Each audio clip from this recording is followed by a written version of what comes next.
Hello guys and welcome back to my channel सिर्फ IAS। तो यहाँ पे हम अपना जीसी लियोन की सीरीज को कंटिन्यू करते हुए चैप्टर नंबर 17 आपके लिए लेकर आए हैं, जो कहता है द सवाना और सुदान क्लाइमेट। तो आइए शुरू करने से पहले चैनल को सब्सक्राइब कर लीजिए, बेल आइकन को भी प्रेस करिए ताकि आपको रेगुलर अपडेट्स मिलती रहें। तो आइए शुरुआत करते हैं। जो ये सवाना और सुदान टाइप ऑफ क्लाइमेट है, ये कहाँ कहाँ पे आपको पूरे वर्ल्ड में देखने को मिलेगी, इसका डिस्ट्रीब्यूशन कहाँ कहाँ है, सबसे पहले ये बात जानेंगे। तो देखिए, ये क्लाइमेट एक ट्रांजिशनल टाइप ऑफ क्लाइमेट है। मतलब आपको ये जो है वो इक्वेटोरियल जो फॉरेस्ट है और जो ट्रेड विंड हॉट डेजर्ट है उनके बीच में मिलेगा, है ना। ये इस तरीके का ये क्लाइमेट आपको मिलेगा और ये आपका ट्रॉपिक्स के आसपास आपको दिखेगा, है ना। सबसे ज्यादा बढ़िया तरीके से सूडान में जो है वो डेवलप होता है, जहाँ पे ड्राई रीजन रहते हैं, वेट रीजन रहते हैं, है ना। और इसलिए इसको हम लोग सूडान क्लाइमेट भी बोलते हैं, सूडान टाइप ऑफ क्लाइमेट भी बोलते हैं। जैसे आपका आप इसमें देख रहे हैं कि ये वेस्ट अफ्रीका सूडान की बेल्ट है। ये देखिए यहाँ तक ये कर्व हुई है, साउथ की तरफ आई है, ईस्ट अफ्रीका की तरफ होते हुए, ये वाली बेल्ट देखिए ईस्ट अफ्रीका की तरफ होते हुए फिर आपकी साउथ तक आई है ना। ये आपका जो कैप्रिकॉन है, ट्रॉपिक ऑफ कैप्रिकॉन, इसके ऊपर देख सकते हैं आप, यहाँ पे ये इस तरह से होती हुई आ रही है। फिर आपका अगर हम साउथ अमेरिका में आ जाएं, लेफ्ट साइड आप अपने देख लीजिए, तो दो डिस्टिंक्ट रीजन, एक आपका ये देखिए यहाँ पे एक है आपका ये लानोस जो कि आपका ओरिनिको बेसिन में है, और दूसरा देख लीजिए नीचे लिखा है कैंपोस, है ना, ये आपका ब्राजीलियन हाईलैंड्स में है। और इसके बाद तीसरा ये देखिए ऑस्ट्रेलियन सवाना, ये आपकी south of the monsoon strip जो कि आपका वेस्ट से ईस्ट की तरफ आ रही है। ये देखिए ईस्ट नॉर्थ में ट्रॉपिक ऑफ कैप्रिकॉन के पास, ये देखिए यहाँ पे सवाना जो है देखने को मिलती है। तो हमने यहाँ पे बात करी कहाँ कहाँ पे हमें डिस्ट्रीब्यूशन है इसका पूरे ही वर्ल्ड में। अब नेक्स्ट बात करेंगे कि क्लाइमेट कैसी होती है, किस तरह की क्लाइमेट होती है। अगर हम सूडान टाइप ऑफ क्लाइमेट की बात करें तो किस तरह की क्लाइमेट यहाँ पे देखने को मिलती है, आइए जानते हैं। तो सबसे पहले हम रेनफॉल की बात करते हैं। तो रेनफॉल को आप कह सकते हो ऑल्टरनेटिव दो सीजन रहेंगे यहाँ पे, एक बहुत ही गर्म हॉट रेनी सीजन रहता है और दूसरा एकदम मतलब थोड़ा ठंडा कूल ड्राई सीजन रहता है ना। तो अगर हम नॉर्थ में बात करें, नॉर्दर्न हेमिस्फेयर में बात करें, नॉर्थ की बात करें, तो यहाँ पे हॉट और रेनी सीजन नॉर्मली आपका मई में शुरू होता है, मई में शुरू होता है और आपका ये सितंबर तक के लिए चलता है। ठीक है, मई से सितंबर तक के लिए चलता है, ये प्रॉपर रेनफॉल होता है, आपका हॉट रेनी सीजन होता है ना। जैसे कि कानो में होता है, नाइजीरिया में, नाइजीरिया में एक जगह है कानो, ये देखिए इस जगह पे आप डायग्राम में देख सकते हैं यहाँ पे। ठीक है, उसके बाद जो बाकी पूरा साल हुआ सितंबर के बाद और मई से पहले, ये कूल होता है, ठंडा होता है, ड्राई होता है। रेनफॉल कानो में जो रहता है वो यहाँ पे इस जगह में नाइजीरिया में 34 इंचेस का रहता है, बट ये डिफरेंट डिफरेंट होता है डिफरेंट डिफरेंट जगह पे, ऐसी बात नहीं है। करीब 48 इंचेस तक होता है बाथरस्ट में गैम्बिया के अंदर, 5 इंच होता है ये खारतौम में सूडान के अंदर। तो अलग अलग होता है, डिपेंड करता है क्या नहीं है। ठीक है, तो पूरी तरह से मैं बताऊं तो यहाँ पे जो एनुअल प्रेसिपिटेशन है वो आपको ट्रॉपिकल मॉनसून क्लाइमेट से कम ही होती है ना। देखिए ट्रॉपिकल मॉनसून क्लाइमेट को हमने पिछले चैप्टर में डिस्कस किया था, तो आप उस चैप्टर को रिफर जरूर करिएगा, है ना। और यहाँ की जो ये ड्राई सीजन की या मतलब रेनफॉल सीजन की जो भी ये लेंथ है, कितने लंबे होते हैं, डिफर करता है, डिफरेंट डिफरेंट लोकेलिटी में डिफरेंट डिफरेंट आपको ये देखने को मिलेगा। तो हमने नॉर्थ की बात करी। अब साउदर्न हेमिस्फेयर में, साउदर्न हेमिस्फेयर में क्या होता है कि जो रेनी सीजन है ये आपका अक्टूबर से शुरू होता है और मार्च तक चलता है। समझ रहे हैं, यहाँ पे जस्ट ऑपोजिट देखने को मिल रहा है नॉर्दर्न हेमिस्फेयर से। और ये आपका सलिसबेरी, रोडेशिया वगैरह में आपको दिखेगा। इसका एनुअल प्रेसिपिटेशन जो है वो आपको 32 इंचेस का मिलता है। सलिसबेरी कहाँ है देख लीजिए मैप में, ये देखिए नीचे वाला हिस्सा, साउथ वाला हिस्सा। ठीक है, इसमें 32 इंचेस तक वेरी करता है। अब रेनफॉल की तो हमने बात करी, फिर हम यहाँ पे बात करेंगे टेम्परेचर के बारे में। तो मंथली टेम्परेचर ये आपका अच्छा खासा है, 70 डिग्री फ़ारेनहाइट से 90 डिग्री फ़ारेनहाइट तक जाता है लो लैंड के स्टेशंस के लिए, है ना। और अगर हम एनुअल टेम्परेचर बताएं तो ये 20 डिग्री फ़ारेनहाइट ही है ना। ये इसमें रेंज वगैरह टिपिकली रेंज जो है वो चेंज होती रहती है, जैसे कि इंसान दूर जाता रहता है इक्वेटर से। आप जानते हैं इक्वेटर पे तो काफ़ी ज़्यादा गर्म पड़ती है, इक्वेटर से जितना हटते जाओगे उतना टेम्परेचर भी कम होगा। तो ये बात यहाँ पे इंटरेस्टिंग है समझने के लिए कि जो हाईएस्ट टेम्परेचर जो है वो आपका हाईएस्ट सन के टाइम पे नहीं लिया गया है, मतलब June in the northern hemisphere, but ये क्या होता क्या है कि रेनी सीजन के टाइम पे हाईएस्ट टेम्परेचर देखने को मिला है, अप्रैल इन द कानो या अक्टूबर इन द सेलिसबरी। यहाँ पे ये चीज देखने को मिली है ना, एक डिस्टिंक्ट आपको कमी देखने को मिली है टेम्परेचर के अंदर रेनी पीरियड में, क्योंकि यहाँ पे एक ओवरकास्ट स्काई और एक ठंडा ठंडा एटमॉस्फेयर होता है ना। तो यहाँ पे ये सारी चीज़ें आपको देखने को मिलेगी। और मतलब रेनी सीजन में नहीं इतना कम टेम्परेचर डायरेक्ट टेम्परेचर दिखता है, मतलब रेनी सीजन के थोड़े से पहले ही आपको दिख जाएगा, है ना। तो ये इंटरेस्टिंग बात यहाँ पे ये है। अब देखिए यहाँ पे क्या है कि दिन काफ़ी गर्मा गर्म होते हैं, है ना, एकदम ठंड एकदम गर्मा गर्म दिन आपको देखने को मिलेंगे, काफ़ी हॉट होते हैं। हॉट सीजन के टाइम पे जब रेनी हॉट और रेनी सीजन चल रहा होता है तो दिन जो होते हैं वो डेज बहुत ही ज़्यादा गर्म होते हैं। दोपहर होती है, जो नून्स होती हैं, उनका टेम्परेचर बहुत ज़्यादा 100 डिग्री फ़ारेनहाइट तक पहुँच जाता है ना, काफ़ी फ्रीक्वेंट है, इतना पहुँचना कोई बड़ी बात नहीं है। और रात में क्या होता है कि यहाँ पे जो नाइट्स होती हैं वो यहाँ पे clear night falls the clear sky which promotes intense heating during the day also causes rapid radiation in the night. अब यहाँ पे फटाफट रेडिएशन भी हो जाता है रात में, है ना। तो टेम्परेचर जो है वो बहुत कम हो जाता है और टेम्परेचर रात में यहाँ पे 50 डिग्री फ़ारेनहाइट तक गिर जाता है। और यहाँ पे कोई जो नाइट फ्रॉस्ट है ना, जो ये बर्फ आती है, ठंडक जो है, ये कोई अनकॉमन बात नहीं है इस वक्त साल के। और एक्सट्रीम डायनल रेन जो कि टेम्परेचर की है, ये दूसरा कैरेक्टरिस्टिक फीचर है सुदान टाइप ऑफ क्लाइमेट का। आप ये देख रहे हैं ना कि रेनी है और या तो यहाँ पे कोल्ड है, तो ये भी एक डिफरेंट चीज़ है सुदान टाइप ऑफ क्लाइमेट में। टेम्परेचर में आप चेंजेस देख सकते हैं। उसके बाद आप देख सकते हो कि यहाँ पे विंड्स की बात करेंगे, है ना। तो विंड्स में क्या है, विंड्स वगैरह रीजन्स में जो है वो जो चलती हैं वो ट्रेड विंड्स होती हैं। हमने ट्रेड विंड्स के बारे में पिछले चैप्टर्स में बात करी है, क्या होती हैं, कैसे इनका नाम ट्रेड विंड्स पड़ा। तो प्लीज़ पूरी सीरीज पढ़ के आइएगा, क्योंकि मैं यहाँ पे आपका टाइम बिल्कुल नहीं वेस्ट करना चाहती पुराने चैप्टर्स को यहाँ पे फालतू में डिस्कस करके, है ना। तो हमने पहले डिस्कस कर लिए हैं, तो आप प्लीज़ उनको पढ़ते हुए आइएगा। तो जो प्रिवेलिंग विंड्स हैं रीजन्स की, इसे ट्रेड विंड्स कहते हैं। इसकी वजह से यहाँ पे कोस्टल एरियाज जो हैं, कोस्टल डिस्ट्रिक्ट जो है, वहाँ पे बारिश आती है, वहाँ पे रेन होती है, काफ़ी ज़्यादा स्ट्रॉन्ग होती हैं ये समर्स के टाइम पे, है ना। बट ड्राई हो जाती हैं जैसे जैसे जो है अंदर आती हैं कॉन्टिनेंट के, और अंदर आती हैं वेस्टर्न कोस्ट में आती हैं कॉन्टिनेंट के, है ना। तो आप जानते हैं वेस्ट कोस्ट तक आते आते तो भाई वैसे भी कमज़ोर हो जाती हैं विंड्स, है ना। और यहाँ पे ग्रास और छोटे छोटे ट्रीज वगैरह काफ़ी आपको देखने को मिलेंगे। वेस्ट अफ्रीका की बात बताऊं, वेस्ट साइड ऑफ अफ्रीका की बात बताऊं, तो नॉर्थ ईस्ट ट्रेड्स वगैरह, इनफैक्ट यहाँ पे इससे क्या होता है कि ऑफ शोर या फ्रॉम द सहारा डेजर्ट्स और यहाँ पे गिनिया कोस्ट पे पहुंचती हैं एक ड्राई, एक डस्ट लेडन विंड जिसे हम लोग कहते हैं हरमत्तन। क्या बोलते हैं? हरमत्तन, HARMATTAN। इसका मतलब होता है द डॉक्टर। ये इतनी ज़्यादा ड्राई होती है कि इसकी रिलेटिव ह्यूमिडिटी जो है वो 30%, है ना। सेल्डम ये क्या होती है कि इंक्रीज हो जाती है, इतनी ज़्यादा ड्राई होती है कि 30% से ये इंक्रीज हो जाती है इसकी रिलेटिव ह्यूमिडिटी, है ना। डॉक्टर क्या देती है, डॉक्टर जो ये विंड है, डॉक्टर हम देती है आपको रिलीफ देती है जो ड्रैम पेयर होती है गिनिया की लैंड में उससे। और यहाँ पे इवेपोरेशन जो है वो बढ़ा देती है ये डॉक्टर विंड, जिसकी वजह से क्या होता है कूलिंग इफेक्ट्स आने लगते हैं। बट ऐसी डस्टी है, ऐसी ड्राई है, ऐसी डस्टी विंड है ना, कि जो है ये क्रॉप वगैरह को ख़राब कर देती है ना। और बस ही डस्की हेज, मतलब जैसे समझते हैं हल्का सा ब्लर सा हो जाता है ना, आपका रिवर नेविगेशन को भी थोड़ी दिक्कत देती है। तो ये कुछ प्रॉब्लम्स भी हैं इसके साथ में। अब आगे बात करेंगे ऐसी टाइप ऑफ क्लाइमेट में क्या नेचुरल वेजिटेशन देखने को मिलेगी, कैसे पेड़ पत्ते कैसे होते हैं, है ना, पेड़ पौधे कैसे होते हैं, जानते हैं। तो इसमें आपको टॉल और शॉर्ट ग्रासेस मिलेंगी, है ना, मतलब लंबी लंबी खूब टॉल ग्रासेस या फिर आपकी शॉर्ट ग्रासेस देखने को मिलेंगी, है ना। इसे आप, मतलब ये गलत होगा कहना अगर मैं इसको कहूँ कि ट्रॉपिकल ग्रासलैंड, है ना, ये तो नहीं होगा। सवाना ट्रॉपिकल ग्रासलैंड नहीं बोल सकते, क्योंकि ट्रीज हमेशा से प्रेजेंट होते हैं यहाँ पे, और बहुत ही घने और बहुत ही लंबी लंबी यहाँ पे टॉल ग्रासेस होती हैं। पार्क लैंड या फिर बुश वेल्ड आप इसको कह सकते हो, है ना। इसको लैंडस्केप को डिस्क्राइब करने के लिए आप इसको पार्क लैंड टाइप्स कह सकते हो या बुश वेल्ड कह सकते हो। इसमें बड़ी बड़ी ग्रासेस हों और सारा टाइम रहें। ट्रीज जो होते हैं, यहाँ के जो ट्रीज होते हैं वो बेस्ट ग्रो होते हैं इक्वेटोरियल ह्यूमिड लैटिट्यूड में, या फिर आप कह सकते हो रिवर बैंक के आसपास। भाई वहाँ पानी उनको मिलता रहता है तो रिवर बैंक के आसपास वो ग्रो होते हैं। बट यहाँ पे हाइट में कम हो जाते हैं और डेंसिटी में भी जो है वो कम हो जाते हैं। ऐसे जैसे कि इक्वेटर से दूर जाते हैं ना, तो वैसे आप देख सकते हो यहाँ पे, ये देखिए इक्वेटर के पास तो बहुत बड़े बड़े हैं, फिर धीमे धीमे ये देखिए पार्क लैंड इस तरह की होती है, क्लोज सवाना, ठीक है।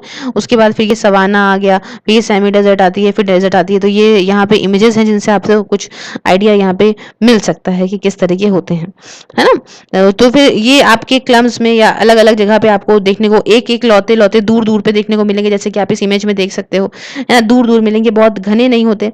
ट्री डेसिडियस होते हैं। डेसिडियस का मतलब ये अपने लीव्स वगैरह को शेड करते हैं, पत्तियां इनकी झड़ती हैं ठंडक के टाइम पे, ड्राई सीजन के टाइम पे, ताकि यहाँ पे पानी जो है वो एक्सेसिव ये लूज ना करें ट्रांसमिशन के थ्रू, है ना। सारा टाइम अगर पत्ती नहीं झटेगी, पत्ती अगर नहीं गिरेगी, तो क्या होगा कि भाई जाड़े के टाइम पे यहाँ पे ये और ट्रांजिशन होगा, पानी और लूज करेंगे, है ना। तो इसलिए यहाँ पे इससे बचने के लिए ये इसी डेसिडियस टाइप ऑफ ट्रीज हैं, ठंडक के टाइम पे इनकी पत्तियां झड़ जाती हैं।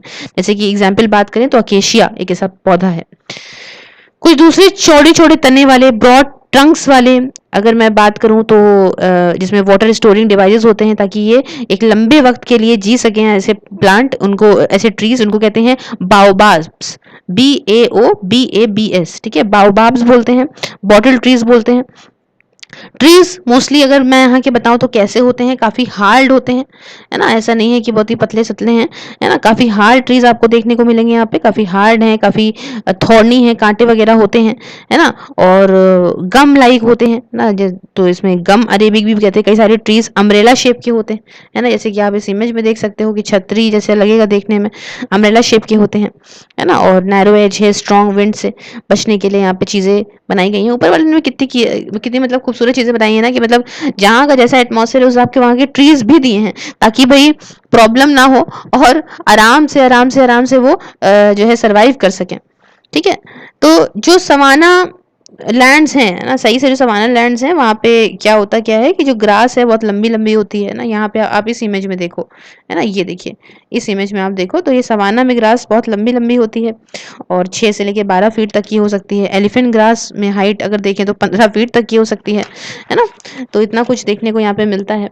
और बस इतनी मेन जो चीज़ें हैं। उसके बाद अगर हम ग्रास देखें तो डॉर्मेंट रहती है सारा टाइम, है ना, अकेली रहती है पूरे ही लॉन्ग रेनलेस पीरियड में, है ना। और ये नेक्स्ट रेनी सीजन तक फिर उगती है। तो टॉल ग्रास मतलब in between the tall grasses are scattered short trees, जैसे कि बड़ी बड़ी ग्रासेस हैं, इनके बीच में छोटे छोटे पेड़ भी देखने को आपको मिलेंगे, है ना, जो डेजर्ट की तरफ जाते हैं और फिर थॉर्नी स्क्रब में यहाँ पे ये जो कांटे वाले हैं उसमें मर्ज हो जाते हैं। तो ऑस्ट्रेलिया में जो स्क्रब लैंड है पर्टिकुलरली अच्छे से रिप्रेजेंट करी जाती है कई सारी स्पीशीज से, जैसे कि मली, मुल्गा, स्पिनिफेक्स ग्रास और दूसरे कुछ बिशेस। तो अगर हम इनको इस तरह से देखें ना, देखिए इक्वेटर रेन फॉरेस्ट कुछ इस तरह का होता है, पार्क लैंड जो है ये क्लोज टू सवाना इस तरीके की है, फिर ये देखिए सवाना कुछ तीसरे नंबर पे इस तरह का है, फिर सेमी डेजर्ट जिसे ओपन सवाना बोलते हैं, उसके बाद डेजर्ट आती है ना। तो पूरे टाइम जब पानी रहेगा तो भाई तुम इस तरह के लगोगे पेड़, 2 महीने जब बिना रेन के रहोगे तो इस तरह के लगोगे, फिर summer rain with winter drought तो ऐसे लगोगे, फिर 7 महीने बिना रेन के तो ऐसे लगोगे, और एनुअल ड्रॉट अगर होता है पूरे साल ही कुछ नहीं है तो यहाँ पे ये है। तो समझ रहे हैं ना, ये इस तरीके से चीजें बदलाव भी करती हैं। अब उसके बाद हम बात करें एनिमल लाइफ किस तरह की है, जानवर किस तरह के आपको देखने को मिलेंगे। तो सवाना पर्टिकुलरली अगर हम अफ्रीका की बात करते हैं, अफ्रीका की बात करें तो यहाँ पे बहुत सारे वाइल्ड एनिमल हैं। जैसे कि हम जानते हैं कि ये बहुत टाइम बाद भी एक्सप्लोर भी इसीलिए होता है क्योंकि यहाँ पे इतने जो है सब कुछ छुपा छुपा था और बहुत सारे जानवर थे यहाँ पे, बहुत सारे वाइल्ड एनिमल हैं, इसलिए इसको हम लोग कहते हैं बिग गेम कंट्री। क्या बोलते हैं? Big game country. हजारों जानवर जो हैं वो यहाँ पे ट्रैप करे जाते हैं, फंसाए जाते हैं, उनको मार डाला जाता है। हर साल लोग उनको मार देते हैं पूरे वर्ल्ड के। कुछ एनिमल जो कि जो है ट्रैक करे जाते हैं और उनकी स्किन वगैरह निकाल ली जाती है ना, बेचारों की स्किन निकालते हैं, हॉर्न्स निकाल लेते हैं, है ना, मतलब सींगे निकालते हैं, टस्क निकालते हैं, बोन्स, हेयर सब निकाल लेते हैं और दूसरों को जिंदा कैप्चर कर लेते हैं और यहाँ पे अफ्रीका के जू में भेज देते हैं, जू एनिमल के तौर पे, या फिर लेबोरेटरीज में ले जाते हैं, है ना, कि वहां पे उन पे टेस्ट करेंगे, या पेट्स के तौर पे रख लिया, कुछ भी हो सकता है ना। तो इतनी ज्यादा जो है अफ्रीका धनी है एनिमल से कि यहाँ पे इसका गलती उपयोग, गलत क्या मतलब कह सकते हो कि कुछ चीजों में तो सही, कुछ चीजों में तो बहुत ज्यादा ओवर एक्सप्लॉयटेशन भी हो जाता है ना। और यहाँ पे दो तरह के मेन ग्रुप आपको एनिमल के देखने को मिलेंगे। एक होते हैं ग्रास ईटिंग जो जिन्हें हम लोग बचपन से पढ़ रहे हैं, हर्बीवोर्स बोला जाता है, वो दिखेंगे। और दूसरे होते हैं फ्लैश ईटिंग, जिसे हम लोग कार्निवोर्स बोलेंगे। तो हर्बीवोर्स और कार्निवोर्स दो तरह के आपको यहाँ पे जानवर देखने को मिलेंगे। और काफ़ी ज़्यादा अलर्ट होते हैं हर्बीवोर्स, है ना, बहुत ही जो है बहुत ही प्यार से निकल लेते हैं प्लेस टू प्लेस खाना खाने के लिए, जो भी होता है यहाँ पे। बस जैसे कि आपको बताऊँ, एंटीलोप, जिराफ, डियर, है ना, ये तो फिर नॉर्मल बातें हैं, एलिफेंट वगैरह। और कई सारे जो होते हैं वो कैमोफ्लेज स्पीशीज होते हैं, मतलब ये जो है इनकी जो प्रेजेंस है, ये among the tall greenish brown grass के बीच में होती है। ये इजीली डिटेक्ट नहीं कर जा सकते, बहुत ही लंबी लंबी ग्रासेस के बीच में छुप जाएंगे और इनको आप डिटेक्ट नहीं कर सकते। जैसे जिराफ के पास इतनी लंबी नेक होती है ना, वो अपने एनिमीज को लोकेट कर सकता है, बहुत दूर से देख सकता है कि कोई हमें आ रहा है ना। वाइल एलिफेंट इतना बड़ा होता है, इतना स्ट्रांग होता है कि कुछ जो एनिमल्स हैं ये उसके पास आने से डरते हैं, है ना। तो समझ रहे हो आप, इनके जो ट्रंक वगैरह है इससे जो अपने आप को बचाते हैं। अब कार्निवोरस एनिमल जैसे लायन हो गया आपका, टाइगर, लेपर्ड, हाइना, पैंथर, जैगुआर, आपका जैकॉल, है ना, ये सारे सारे प्यूमा वगैरह काफी पावरफुल इनके जॉज होते हैं, इनके जो जबड़े हैं बहुत, इनके दांत, इनके टीथ बहुत ज्यादा शार्प होते हैं, है ना। और यहाँ पे येलोइश ब्राउन कलर के नेचुरल आप दिखेंगे टाइगर के ऊपर, जैसा कि नहीं होता है कि स्ट्रिप्स वगैरह, बहुत ही बेसिक चीजें इस बुक में बताई गई हैं। अपने आप को ये जो ब्रांचेस वगैरह होती हैं, शेडी ब्रांचेस, उसके पीछे छुपा लेते हैं, है ना, और उसके बाद शिकार करते हैं छुप, है ना, आके प्रॉपर। और जो लंबी लंबी रिवर्स हैं, है ना, रिवर्स वगैरह, लेक्स वगैरह, इसमें कई सारे स्पीशीज हमें यहाँ पे देखने को मिलते हैं। जैसे कि यहाँ पे बहुत सारे रेप्टाइल्स मिलते हैं, स्नेक्स वगैरह, मैमल्स वगैरह, क्रोकोडाइल हो गए, आपके एलिगेटर्स हो गए, है ना, तो बड़ी बड़ी लिजर्ट हो गई, जाइंट लिजर्ट हो गई, हिप्पोपोटामस वगैरह, कई सारे यहाँ पे आपको देखने को मिलेंगे। अलॉन्ग विद दी कई सारी स्पीशीज जैसे कि birds, snakes, butterflies, moths, insect, बहुत सारे चीजें यहाँ पे देखने को मिलेंगी और बहुत ही कॉमन बातें हैं ये। कई सारे पार्ट में, जो कि आपका ईस्ट का पार्ट होता है अफ्रीका का और साउथ का पार्ट जो होता है अफ्रीका का, उसमें आपको नेशनल पार्क भी दिखेंगे। नेशनल पार्क बच्चों इसलिए बनाए गए थे ताकि यहाँ पे जो जानवरों को मार डाला जाता है ना, जानवरों को मार वगैरह के उनका जो यूज कर रहे हैं उनको यहाँ पे रोका जा सके, इसलिए नेशनल पार्क को बनाया गया। टूरिस्ट प्लेसेस भी हैं ये, यहाँ लोग आते हैं, देखते हैं, तो इससे क्या होता है कि नेशनल पार्क को कंजर्व भी करा जाता है। तो ये हमने बात करी यहाँ पे एनिमल लाइफ की। उसके बाद ह्यूमन लाइफ कैसी है, लोग कैसे हैं सवाना के, इस बारे में यहाँ पे हम चीजें जानते हैं। तो देखिए, सवाना लैंड में कई सारी ट्राइब्स रहती हैं, जैसे कि आपको लगा ही होगा जिस हिसाब का मैंने आपको चीजें बताई, तो वहाँ पे ट्राइब्स ही रहेंगी, है ना। या तो वो फिर कैटल पास्टोरलिस्ट होती हैं, जैसे कि मसाई ट्राइब है ना, ईस्ट अफ्रीकन प्लेट्यू की, या फिर एक सेटल कल्टीवेटर्स होती हैं जैसे कि हौसा है, नॉर्दर्न नाइजीरिया की, है ना। तो हम यहाँ पे समझेंगे, दो ग्रुप ऑफ लोगों को लेंगे, क्लोजली लेंगे और देखेंगे किस तरीके से इन लोगों ने अपने आप को सवाना के इन्वायरमेंट में, किस तरह से इन्होंने अपने आप को सरवाइव करा है, किस तरह से इन्होंने अपनी ज़िंदगी को जो है वो यहाँ पे जिया है इसके अंदर। तो आइए जानते हैं। तो सबसे पहले अगर हम यहाँ पे बात करें तो मसाई कैटल पास्टोरेलिस्ट की बात करते हैं, है ना। तो यहाँ पे पास्टोरेलिस्ट का मतलब क्या होता है कि मतलब जो ऐसे लोग, मतलब जो यूज करे जाते हैं, मतलब कीपिंग और ग्रेजिंग ऑफ शीप और कैटल, ठीक है, जो अपने पास शीप या कैटल रखते हैं और ये घास वास चरवाते हैं इनको, है ना। तो एक ट्राइब है जिसका नाम है MASAI। एक मिनट, यहाँ मैं पेन का कलर चेंज कर देती हूँ, it will be easy for you to watch this. Okay, then MASAI। Okay, तो मसई कैटल पैस्टोरलिस्ट। तो मसई ये एक नोमैडिक ट्राइब है ना, मतलब इधर से उधर जाती रहती है, ऐसी ट्राइब है। एक बार इधर से उधर टहला करती थी पहले। और यहाँ पे क्या था कि मतलब ये सेंट्रल हाईलैंड्स में, ईस्ट अफ्रीका की केनिया के अंदर मिलेगी, टास्मेनिया में, उगांडा में ये आपको मिलेगी। और at the height of their power, इनका जो मिड 19th सेंचुरी है, इनकी जो नंबर था उस समय कुछ 50,000 था, 50,000 हुआ करते थे।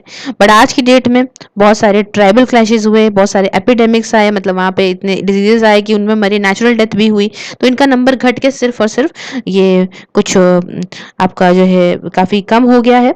अब ये सिर्फ और सिर्फ 15,000 स्क्वायर माइल्स में देखने को मिलेंगे, मसई रिजर्व के केनिया और तंजानिया में, है ना। तो इनका जो पुराना जो ग्रेजिंग ग्राउंड होता था, जहाँ पे अपने जानवरों को लेके जाते थे और वहाँ पे चरवाते थे अपने जानवरों को, तो वो केनियन हाईलैंड्स था, है ना। ये आपके पुराना जब भाई ब्रिटिशर्स आए थे, वाइट सेटलर्स जिनको बोलते हैं, उन्होंने वहाँ पे प्लांटेशन एग्रीकल्चर करा, हमने बात करी मॉडर्न हिस्ट्री में, है ना, कि इंडिया और अफ्रीका को बहुत एक्सप्लॉइट करा है। तो वहाँ पे लोग कॉफ़ी उगाने लगे, है ना, और आपका टी कॉटन वगैरह उगाने लगे, डेयरी फार्मिंग करने लगे, है ना। और बाद में इंडिपेंडेंस के बाद क्या हुआ कि अफ्रीकन फार्मर्स यही काम करने लग गए, तो इनका काफ़ी ज़्यादा जो है वो छीना जाने लग गया। ठीक है, अब ये इन्होंने कुछ कम जो फेवर्ड एरियाज हैं उनको यहाँ पे ऑक्यूपाई करना शुरू कर दिया है। और जैसे आपका सवाना हो गया, है ना, जो कि आपका एक आप कह सकते हो कि they now occupy the less favoured areas of savanna in which grazed something like a million cattle and perhaps twice as many sheep as goats. तो लोअर स्लोप्स में ईस्ट अफ्रीकन प्लेटो की जहाँ पे रेनफॉल जो है वो कम से कम सिर्फ 20 इंचेस होता है, यहाँ पे बहुत लंबे लंबे पीरियड्स ड्रॉट के होते हैं। अब समझिए, एक बात समझिए ना, बुकिश लैंग्वेज को हटा के यहाँ पे बात करते हैं। तो देखिए यहाँ पे होता क्या है कि जैसे जो भी आपका ईस्ट अफ्रीकन प्लेटू का जो लोअर वाला पार्ट है, जो नीचे वाला पार्ट है, तो उसमें क्या है कि यहाँ पे रेनफॉल बहुत कम है। अफ्रीका में ऐसे ही जानते हैं आप, तो रेनफॉल यहाँ पे कुछ 20 इंच का ही होता है। अब 20 इंच के रेनफॉल में क्या ही करोगे, तो सारा टाइम तो सूखा ही पड़ा रहता है ना। तो यहाँ पे 1 फुट की हाइट की ही खाली यहाँ पे ग्रास उगती है, और इतनी न्यूट्रिशन उसके अंदर कुछ अच्छा नहीं होता, है ना। यहाँ पे इतना जो है सूखा पड़ा रहता है कि जो मसाई हैं, अब ये ऊपर की तरफ हायर की तरफ प्लेटू के ठंडे पार्ट की तरफ ये जो है ये गए हैं, पहुंचे हैं, है ना। और यहाँ पे अपने जो अपने जानवर हैं उनको यहाँ पे चरवाते हैं। इन्होंने यहाँ पे सर्कुलर हट्स जो है जो मतलब झोपड़ियाँ टाइप की बना ली हैं गोल गोल, जिसमें आपका स्टिक्स वगैरह से, है ना, डंडियों वगैरह से इन्होंने इसमें प्रॉपर बना रखी हैं झोपड़ियाँ, बुशेस वगैरह से, मड से आपकी, है ना, मिट्टी वगैरह की, है ना, टेम्परेरी शेल्टर जो बनते हैं उसमें जो है वो बना रखा है। कैटल को रखते हैं स्पेशल, है ना, एकदम बंद। रात के समय तो कैटल को एकदम अंदर रख लेते हैं, क्योंकि भैया बाहर की जो वाइल्ड एनिमल्स हैं वो आके अटैक कर देते हैं ना। हम लोग भी जानते हैं भाई क्या होता है कि जब बाहर ट्राइब्स वगैरह के जानवर अगर पले हैं बाहर, कोई गाय वाय कुछ भी पाल रखा है, तो शेर वेर आया रात में उसको मारा, है ना, उसके बाद फिर अगले दिन लाश पड़ी है तो खा गया, तो ऐसा कुछ होता है। तो इसलिए रात में इन लोग इसको जो है वो मसाई ट्राइब के लोग इसको बहुत ही अच्छे से संभाल के रखते हैं कैटल्स को अंदर। अब देखो कौन कौन से कैटल ये मसाई ट्राइब के लोग रखते हैं। तो देखिए जेबू कैटल, ZEBU, जेबू कैटल, जिसके हम्प होता है ना, हम देखा है ना बैल के ऊपर भी हम्प होता है, इस तरह का हम्प वगैरह हो, लॉन्ग हॉर्न्स हो, है ना, एक जो है प्रॉपर इनके जो है सींगे हो, है ना। इनको काफी इज्जत वगैरह देते हैं, रिस्पेक्ट करते हैं, और कभी इनको काटते नहीं है, है ना, जैसे कि हमारे यहाँ गाय के साथ करते हैं ना, वैसे काटते नहीं है ना बेचते हैं इनको। और बीफ सिर्फ कंज्यूम करते हैं जब इनकी डेथ हो जाती है, या नेचुरल डेथ हो, है ना, बूढ़े हो जाए, नेचुरल डेथ हो, या डिजीज से भी डेथ होगी तब भी खा लेंगे। इनको कभी भी ये ड्रॉट एनिमल को यूज नहीं करते, और पूरी तरीके से ये मतलब they are never used as draught animal and are kept entirely for the supply of milk and blood। ठीक है, मतलब दूध और पूरी ब्लड की सप्लाई पे इनको रखते हैं। और मिल्किंग औरत के द्वारा की जाती है before daybreak and at dusk, है ना, तो शाम के वक्त करते हैं। और जो है यहाँ पे औरत जो है दूध निकालती है। एक्सट्रीमली काफ़ी कम जो है इनकी ईल्ड होती है, आप कह सकते हो बहुत ही कम मिल्किंग नहीं होती, क्योंकि भाई खाना ही अच्छा नहीं खाओगे तो कैसे ही जो है अच्छा दूध देगी वो, है ना। चीज मेकिंग अभी भी इन्हें पता नहीं है, मसाई को चीज नहीं बना पाते ये लोग। ब्लड दोनों ही बुल से और काउ से जो होता है वो यहाँ पे पिया जाता है। ये जो है ये कैसे निकालते हैं, ये टाई करते हैं लेदर कॉर्ड को, नेक के पास लेदर कॉर्ड जो है बांधते हैं एक इंसान वो जानवर की, जब तक के लिए इनकी वेन स्वेल ना कर जाए। फिर समझिएगा यहाँ पे कैसे खून कैसे निकालते हैं। जैसे मान लीजिए गाय है, ठीक है ना, मतलब समझिए ये सिर्फ और सिर्फ दूध और ब्लड के लिए इनको रखते हैं, है ना। अब ये जो गाय है, ये सपोज करो कि इसकी ये नेक है, ठीक है, तो इस नेक पे एक लेदर कॉर्ड बांध देंगे, जोर से बांध देंगे, और इससे क्या होगा कि इनकी जो नसें हैं, नसें फूल जाएंगी, है ना। उसके बाद इस नस को जो है पंचर करेंगे और स्पेशल एरो हेड से, है ना, और ब्लड जो निकल के आएगा उसको कलेक्ट करेंगे, और फ्रेश जो है वो जो है क्लॉटेड जो है वो पी लेंगे, है ना, फ्रेश हो या क्लॉटेड हो इसको पी लेंगे। ठीक है, हर एक मसाई जो फैमिली है उसके पास आपको कैटल मिलेगा ही मिलेगा, है ना। काफी वैल्यूएबल इनको माना जाता है, किसी और चीज से कोई भी और चीज, गाड़ी घोड़ा पैसा तो खैर इतना इनके यहाँ डेवलप ही नहीं होता, लेकिन बाकी किसी और चीज से यहाँ कैटल को सबसे ज्यादा इज्जत दी जाती है। कहते हैं जिसके पास जितनी कैटल उतना ज्यादा वो अमीर, तो सिंबल ऑफ वेल्थ है ये, है ना। रिचेस्ट जो आदमी होगा इनके पास, इनके यहाँ, तो वो उनके पास बहुत सारी कैटल्स होंगी, है ना, शीप वगैरह, गोट्स वगैरह बहुत सारी होंगी। और यहाँ पे समझिए, richest cattle has the largest herd of cattle, leaving aside the sheep and goats, which to the Masai tribe are of little significance। I am so sorry। तो richest जो मैन होगा उसके पास कैटल बहुत ज्यादा होगी, है ना, ये शीप गोट वगैरह को थोड़ा कम इंपॉर्टेंस ये देते हैं। कैटल्स की बात करें तो ये यूज करते हैं पेमेंट करने के लिए, वाइफ के लिए, तो मतलब जैसे बीवी लानी है तो यहाँ पे पता है बहुत तरह की एंथ्रोपोलॉजी, अभी मैं चैप्टर जब शुरू करूंगी तो मैं आपको पढ़ाऊंगी कि बहुत तरीके की मैरिजेस होती हैं ना, हमारे इंडिया में तो चल रही है वो तो अलग, बहुत तरीके की मैरिजेस होती हैं जिसमें आपकी जो ब्राइड वेल्थ वगैरह भी दी जाती है। अगर लानी है लड़की अपने जैसे कि दहेज हम लड़की एक मिनट सॉरी जैसे कि यहाँ इंडिया में लड़की दहेज देती है ना लड़के को, लेकिन बाहर जगह पे बहुत जगह से ऐसे मैरिजेस होती है जहाँ पे लड़के वाले दहेज देते हैं लड़की को, समझ रहे हैं आप? तो बहुत ऐसी वाली चीजें भी होती हैं। तो हम बात करेंगे जो नहीं भी है एंथ्रो बैकग्राउंड से वो भी पढ़ें, उनको भी बहुत अच्छा लगेगा कुछ चीजें यहाँ पे। तो देखिए कैटल यहाँ पे पेमेंट करने के लिए, वाइफ लाने के लिए यूज करते हैं कि भाई कैटल को पे करते हैं, है ना। जब फादर जो होता है फैमिली का वो उसकी डेथ होती है तो मदर यहाँ पे लाइफ स्टॉक को अपने लड़कों में डिवाइड करती है। अब जहाँ पे स्विमिंग पूल और प्लेन और चॉपर और बड़ी बड़ी बिल्डिंग्स तो होती नहीं है, तो जो कैटल होती है कैटल को ही मदर यहाँ पे डिवाइड कर देती है बच्चों के बीच में, अगर उसके जब पिता की डेथ हो जाती है। मसाई जो है, ये जो ट्राइब है मसाई ट्राइब, ये कभी भी कैटल को खाने के लिए नहीं मारते हैं, है ना, और कभी भी नहीं मारते हैं। और ये so from the agriculture tribe, जैसे कि आपकी किकुयू केनिया की है ना, ये छोटा छोटा small amount of millet, bananas, groundnut, vegetables जो है वो ऑब्टेन करते हैं। अब देखिए आप ये देख सकते हैं कई सारी कैटल काफी इंपॉर्टेंट है मसाई ट्राइब के लिए, है ना, उनकी क्वालिटी भी इम्पोर्टेंट है ना, और इसलिए अपनी मर्जी से कभी भी अपनी कैटल को बेचते नहीं है। बड़ा सा एरिया जो कि है इसका, इनका ईस्ट अफ्रीका का, इसको इज नॉट यूज प्रॉफिटेबली, अच्छे से यूज भी नहीं हो रहा है ये, है ना। कई सारे एफर्ट्स वगैरह किए गए हैं ताकि मसाई जो है, great efforts are being made to get the Masai to care for their animals properly and raise them for sale, है ना। बड़े बड़े जो कुछ एरियाज हैं, कई सारे एफर्ट्स उसके लिए लगाए गए हैं कि हम अपने एनिमल्स को प्रॉपरली वहाँ पे जो है वो केयर करें और उनको जो है वो उसके बाद सेल करने के लिए, मतलब ऐसा है कई जगह पे है ना, कुछ जगह पे बेचने के लिए भी ये लोग अब कर रहे हैं, कई सारे एफर्ट्स ले रहे हैं। और कई सारे मसाई जो हैं ये मॉडर्न टेक्निक का भी यूज कर रहे हैं, बट मेजोरिटी वो ज़्यादातर जो लोग हैं, ज़्यादातर मसाई टाइप के जो लोग हैं वो पुराने ही में जीना पसंद करते हैं और पुराने ही तरीके से यहाँ पे अपने कैटल्स को जो है वो इनको जो है वो सपोर्ट कर रहे हैं, उसी तरीके से वे अपने आप को पैस्टरलिज्म अपना करते रहते हैं। तो बेसिकली इनका मतलब यही है कि मसाई ट्राइब के बारे में हमने आपको स्टोरी कहानी बताई है, तो कुछ इतना वो वाली बात नहीं है। अब यहाँ पे अगर हम एक और ट्राइब है उसके बारे में भी डिस्कस कर लेते हैं। मसाई तो मैंने बता दी, अब एक हौसा है, HAUSA, हौसा ट्राइब है। ये सेटल्ड कल्टिवेटर्स हैं, मतलब हौसा ट्राइब एक सेटल प्रॉपर कल्टिवेटर्स हैं। इन्होंने जो है ये सवाना जो लैंड है उसका एरिया ले रखा है बाउची प्लेटू का, नॉर्दर्न नाइजीरिया में, है ना, नाइजीरिया के नॉर्थ पार्ट में। और 6 मिलियन ये हैं ऑलमोस्ट, और 6 मिलियन मतलब करीब 60 लाख हैं ये, आप प्रॉपर सेटल्ड एग्रीकल्चर कम्युनिटी हैं और 100 सालों से, 100 ऑफ ईयर से हैं, और अपने सिविलाइजेशन में थोड़े ये एडवांस भी हैं, अपनी लाइफ में भी थोड़े एडवांस हैं। अगर बाकी सारे नीग्रोज से आप कंपेयर करोगे अफ्रीका के, तो ये थोड़े आपको एडवांस मिलेंगे, थोड़े ढंग के मिलेंगे, ये नहीं मतलब जो हौसा ट्राइब है। अच्छा, हौसा जो है वो टाउन्स में, विलेजेस में रहते हैं, ये भी समझिएगा। पहले की जो हौसा सिटी थी, कानो मैंने दिखाया था अभी आपको मैप में, कानो, तो इसमें पॉपुलेशन करीब 1,35,000, 1,35,000 थी, है ना। और उन्होंने प्रॉपर फोकस डाला था रूट्स पे, ट्रेड पे, है ना। और इनमें कोई शिफ्टिंग कल्टीवेचर ये प्रैक्टिस नहीं करते हैं, ये बात समझिएगा, जैसे कि बाकी सारी ट्राइब करती हैं तो ये नहीं करते हैं। इससे ही पता चलता है कि ये थोड़े बहुत सिविलाइज हैं।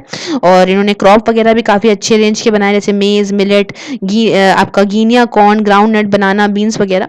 तो देख रहे हैं आप, इनको थोड़ी नॉलेज भी है एग्रीकल्चर की, अच्छी चीज़ें उगाने की। हौसा नॉन फ्रूट क्रॉप भी उगाते हैं, जैसे कॉटन, टोबैको वगैरह। और इन्होंने नई नई फील्ड को जहाँ पे जो है वो प्लांट करे हैं, नई नई फील्ड, और अलाउ करा है कि जो पुराने वाले थे कि वो खाली पड़े रहें, है ना। नए क्रॉप्स जो है वो पुराने प्लॉट में फिर से जो है वो ग्रो करे जाते हैं, हार्वेस्ट बहुत ही अच्छी होती है। और इस तरीके से हौसा क्या करते हैं, अपने क्रॉप्स को रोटेट करा करते हैं different part of the year में। तो इससे क्या होता है कि देखते हैं हम लोग क्या पढ़ते हैं कि अगर एक ही जगह पे एक ही क्रॉप उगाते रहोगे तो न्यूट्रिशनल वैल्यू सॉइल की खत्म हो जाएगी, इसलिए यहाँ पे ऑल्टरनेट क्रॉप्स उगाओगे अगर, तो क्या होगा कि सॉइल की जो फर्टिलिटी है वो मेंटेन रहेगी, है ना। तो यही चीज हौसा यहाँ पे करते हैं। अब कल्टीवेशन के साथ साथ हौसा यहाँ पे एनिमल्स वगैरह को भी रखते हैं, है ना, कैटल वगैरह, गोट्स वगैरह, ये सब दोनों ही मिल्क के लिए, मीट के लिए रखी जाती हैं, है ना, बट ओनली सब्सिडेटरी क्रॉप कल्टीवेशन, है ना, इनमें कोई मतलब ये ज़्यादा इनकम वगैरह नहीं कंट्रीब्यूट करते हौसा, क्योंकि ये काफ़ी कम नंबर में है ना। लेकिन यहाँ पे फील्ड्स वगैरह को आपने जैसे इनका मेथड देखा होगा, तो ये फील्ड काफ़ी फर्टिलाइज करते हैं, क्योंकि इनका मेथड ही ऐसा है ना, अलग अलग क्रॉप ग्रो करोगे तो सॉइल में फर्टिलिटी तो ऑब्वियस सी बात है बहुत ज़्यादा बढ़ जाएगी। तो इसी तरीके से यहाँ पे फील्ड में जो है वो फर्टिलिटी ये बढ़ा देते हैं, है ना। और यहाँ पे जो है मुर्गी मुर्गा भी ये विलेजेस रखते हैं, एग्स वगैरह, चिकन वगैरह के लिए, है ना। तो ये सब देखते हो आप, बाकी सारी ट्राइब से थोड़ी डेवलप लग रही है ये ट्राइब हौसा, और आपका सीजनल रेनफॉल से इनका जो है वो काफ़ी रिलेटेड होता है, इनका जो फार्मिंग ईयर है। और नाइजीरिया में अगर मैं बताऊं तो रेनी सीजन जो है वो मई से, मैंने अभी क्या बताया था स्टार्टिंग में इस चैप्टर के, नाइजीरिया में रेनी सीजन जो है वो मई से शुरू होता है ना, मई से शुरू होता है और सितंबर के एंड तक रहता है। तो एनुअल प्रेसिपिटेशन यहाँ पे 40 इंच की होती है, पूरे समर में होती है। तो हौसा यहाँ पे जो है वो अप्रैल के आखिरी तक जो है वो अपने जो जो बीज हैं, है ना, वो जो है वो बो देते हैं, बीज बो देते हैं धीमे धीमे धीमे धीमे। उसके साथ साथ ये सितंबर की स्टार्टिंग में जब कूल होता है, ड्राई सीजन होता है, बड़े बड़े ब्राउन बुशेस जो है उनको जलाते हैं फार्मर्स, नई नई फील्ड फिर से आ जाती है ना, समझ रहे हो। तो हार्वेस्ट कर देते हैं सितंबर के पहले ही। तो यहाँ पे ऐसा होता है। कभी कभी फायर जो है वो कुछ ड्राई डस्की हरमतन जो मैंने आपको पीछे बताई थी ना, उसकी वजह से भी आग लग जाती है। तो हमने यहाँ पे हौसा और दूसरी ट्राइब कौन सी है हमारी, मसई, इन दोनों ट्राइब्स को हमने यहाँ पे डिस्कस करा। आगे बात करेंगे क्या प्रॉब्लम्स होते हैं, क्या प्रोस्पेक्ट हैं डेवलपमेंट में, सवाना की डेवलपमेंट में। तो क्या प्रॉब्लम्स है यहाँ पे, हम कुछ बातें जानते हैं। तो देखिए यहाँ पे हमने ये चीज़ देखी है कि पॉपुलेशन का प्रेशर तो है ही है बहुत ज़्यादा, तो प्रोडक्शन की भी बहुत ज़रूरत है, इकोनॉमिक डेवलपमेंट की भी बहुत ज़रूरत है सवाना की, है ना। और डेजर्ट्स हो गई या फ्रीजिंग टुंडा हो गई, जो क्लाइमेटिक वेरिएंस है, ये भी बहुत ज़्यादा प्रॉब्लम देते हैं यहाँ पे सवाना लैंड्स में। एनुअल रेनफॉल बहुत कम है, 30 इंच का है ना, कोई सीवियर कोल्ड नहीं है। तो यहाँ पे बहुत लेवल जो है वो वाइड रेंज ट्रॉपिकल क्रॉप्स का सपोर्ट करते हैं। अब देखिए जो स्टार्टिंग के सेटलमेंट हुआ करते थे सेंट्रल अफ्रीका में, नॉर्दर्न ऑस्ट्रेलिया में, ईस्टर्न ब्राजील में, ये शो करते हैं कि सवाना के पास अच्छा खासा एग्रीकल्चर पोटेंशियल है, जहाँ पे प्लांटेशन एग्रीकल्चर हो सकता है। किन किन चीज़ों का, कॉटन का हो सकता है, यहाँ पे केन शुगर का हो सकता है, कॉफ़ी का हो सकता है, ऑयल पाम्स का हो सकता है ना, ग्राउंड नट्स का, इवन ट्रॉपिकल फ्रूट्स का भी हो सकता है ना। तो ये सारे ही जो है एग्रीकल्चर हो सकते हैं सवाना के अंदर। और ट्रॉपिकल क्वींसलैंड जो है उसकी जो है लेबर फोर्स वहाँ पे काफ़ी कम है, उसके बावजूद ट्रॉपिकल क्वींसलैंड जो है वहाँ पे, क्वींसलैंड तो जानते हैं ना यहाँ पे ऑस्ट्रेलिया में, तो यहाँ पे जो है हालांकि लेबर कम है तब भी यहाँ पे काफ़ी सक्सेसफुल अटेम्प्ट करे गए हैं एक बहुत बड़े लेवल पे खाली जो ज़मीन है उसको यहाँ पे डेवलप करने के लिए। और कई सारी स्टेट जैसे Kenya, Uganda, Tasmania, Malawi, already इन लोगों ने बहुत प्रोडक्शन करा है ये आपको कॉटन वगैरह में, तो ये नॉर्मल बातें हैं। बट अगर मैं फार्मिंग तब भी बताऊँ सवाना की लैंड की, तो ये जो है ऐसा नहीं है कि ये नेचुरल हजार्ड्स के बिना हो जाएगी। यहाँ पे दिक्कतें आती रहती हैं, सूखा पड़ा करता है बहुत ज़्यादा टाइम तक के लिए, इरिगेशन की प्रॉब्लम आती रहती है ना। और जब तक के लिए यहाँ पे एक प्रॉपर इरिगेशन नहीं करोगे, आप एक क्रॉप वैरायटी इंप्रूव नहीं करोगे, एक प्रॉपर टेक्निक को यूज़ नहीं करोगे, है ना, तो यहाँ पे क्रॉप फेलियर वगैरह होता ही रहेगा, है ना। जो सुदान क्लाइमेट में ये जिसमें वेट और ड्राई पीरियड होते हैं, ये भी रिस्पॉन्सिबल हैं कि यहाँ पे सॉइल की फर्टिलिटी खराब करते हैं ये, है ना। तो ये सारी प्रॉब्लम भी आती हैं। कुछ रेनी सीजन के टाइम पे बताऊं तो बहुत सारे जो है वो हैवी रेन्स आती है, जिसकी वजह से लीचिंग हो जाती है ना, बह जाता है सॉइल, यहाँ पे सॉइल फर्टिलिटी प्रॉब्लम आती है ना। ज़्यादातर प्लांट न्यूट्रिएंट जैसे कि नाइट्रेट्स वगैरह, अगर मैं बताऊं फॉस्फेट वगैरह, पोटैश वगैरह, ये सब बह जाते हैं ना। अब जब इतनी यहाँ बारिश होगी तो भाई बह जाएंगे। तो ड्राई सीजन के टाइम पे क्या होता है कि इवेपोरेशन होती है और यहाँ पे फिर सब कुछ सूख जाता है ना, तो बारिश के टाइम पे सब बहा ले जाता है। इसलिए जो कई सारे सवाना के एरियाज हैं इनमें लेटराइट सॉइल, और वो भी बहुत बेकार क्वालिटी का लेटराइट सॉइल देखने को मिलता है, जिसकी वजह से अच्छे क्रॉप्स नहीं उग सकते। जब तक के लिए सॉइल को आप प्रॉपर उसमें जो है खाद ना डालो, मैन्योरिंग ना करो, उसकी वीडिंग ना करो, प्रॉपर मेंटेनेंस ना करो, तो आपको ये सब देखने को नहीं मिलेगा, है ना। अब सवाना जो है हमारी पहली, तो ये सवाना जो है इसको हम लोग नेचुरल कैटल कंट्री बोल सकते हैं, क्योंकि कई सारे लोग जो हैं यहाँ पे आते हैं, अपनी गाय वाय चराते हैं, पैस्टोरलिस्ट हैं यहाँ के लोग, है ना। और बहुत बड़े बहुत ही बड़े अमाउंट में कैटल को रखते भी हैं, ग्रास बुशेस को रखते भी हैं, दूध वगैरह, ब्लड वगैरह, मीट वगैरह ये कैटल इनको देते हैं, है ना। और हालांकि भाई देखिए ऐसी चीज़ है कि भैया यहाँ पे ये ट्रॉपिकल डिजीज इनको हो जाते हैं, जैसे कि नगाना वगैरह, स्लीपिंग सिकनेस, है ना, क्योंकि यहाँ पे टेस्टिया फ्लाई अफ्रीका की होती हैं तो अटैक कर देती है ना। ये मैंने आपको पिछले चैप्टर में बताया था कि इनके जो कैटल्स हैं इनको यहाँ पे सेट्सी फ्लाई, TS ETSE है ना, जो आपकी सेटसी फ्लाई हैं अफ्रीका की, अटैक कर देती हैं। और इतना इम्पोर्टेंट नहीं है यहाँ पे कि ये मिल्क या बीफ का कोई ऐसा एक्सपोर्ट वगैरह इतना इम्पोर्टेंट नहीं है। तो समझिए यहाँ पे क्या ज़रूरी लगता है, ज़रूरी लगता है कि यहाँ पे टेम्परेट कैटल जैसे कि इंग्लिश शॉर्ट हॉर्न, आपका फ्रीशियन और गुर्नसे वगैरह है ना, इनको जो है वो क्रॉस करें ट्रॉपिकल ज़ीबू के साथ में। अगर कैटल रेडिंग सक्सेसफुल हो जाती है सवाना में, तो यहाँ पे थोड़ा अगर हम बढ़िया करते हैं, क्वींसलैंड में अगर हम देखें तो काफ़ी अच्छा ऑस्ट्रेलिया का लार्जेस्ट कैटल प्रोड्यूसिंग स्टेट बन गया है, क्योंकि भाई ऑस्ट्रेलिया अपने आप को इतना डेवलप भी तो करता चला जा रहा है ना, चाहे वो दूध हो चाहे वो मीट हो, है ना, दोनों वहाँ से एक्सपोर्ट भी करते जा रहे हैं, है ना। और दूसरे रीजन जैसे कि मैंने आपको बताया था अफ्रीका वाला जो सॉरी हाँ, जो मैंने लेफ्ट वाला आपको बताया था कैंपोस और लानूस वाला साउथ अमेरिका वाला, है ना। तो इसमें क्या था, है ना, ये वाला आप देख सकते हैं ना, मैंने स्टार्टिंग में ही आपको यहाँ पे बताया था, आप देख लो, ये है ना लानोस वगैरह और ये सॉरी लानोस वगैरह और कैंपोस वगैरह जो मैंने आपको बताया था। तो यहाँ पे क्या है कि सालों से चल रही है ना, 100 सालों से चल रही है, लेकिन अभी भी प्रोग्रेस इतना अच्छा नहीं हुआ है। लेकिन ऑस्ट्रेलिया ने बहुत अच्छा प्रोग्रेस करके दिखाया है, अपना काफ़ी पैसा लगाया इसमें, और इन लोगों ने काफ़ी कंट्रोल करा डिजीज़ में, है ना। तो डिजीज़ को कंट्रोल करना इनके अंदर एक साइंटिफिक बेसिस है, और ये हर जगह अगर हो तो बहुत ही सही से इस को डेवलप कराया जा सकता है। काफ़ी प्रॉमिस है ये फ्यूचर के लिए, काफ़ी अच्छा एग्रीकल्चर रीजन बन सकता है अगर इसके लिए थोड़े एफर्ट्स लिए जाएँ तो यहाँ पे हमारा ये लेसन जो है वो कंप्लीट होता है। अगर कि आपको वीडियो अच्छा लगा तो लाइक शेयर सब्सक्राइब ज़रूर करिएगा। यहाँ पे एक सेकेंड, अगर आपको वीडियो अच्छा लगा तो लाइक शेयर सब्सक्राइब ज़रूर करिएगा, और ज्वाइन बटन प्रेस करके आप मेरी मेंबरशिप को भी ज्वाइन कर सकते हो। बाकी ये तीनों ही चारों ही जो सोशल मीडिया की साइट से, सबका लिंक डिस्क्रिप्शन बॉक्स में है। अगर आपको मुझे फॉलो करना है तो आप कर सकते हो।